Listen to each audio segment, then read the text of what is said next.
In this video, I'm going to show you how to change your email on PayPal business account. Well, this is very easy thing to do. You have to just log in into your PayPal account here, and on the top right, you will see your ID, right? So once you're here, just go to the account settings here. And once you are into your account settings, you have to just wait for a few seconds.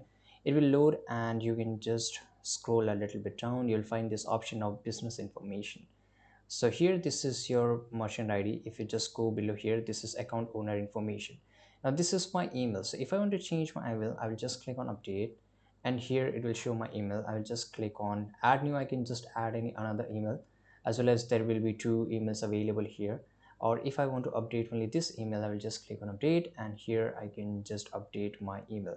So if I just click on update, I have to just wait for a few seconds, because select a confirm email address to update it as it your primary email address. So this you have to select it, and you will able to. If you're not if you're facing this error, you can just contact the customer support, or you can just click on add new, and once the problem is solved, you can just remove the older email. So this is a faster solution which I can provide you.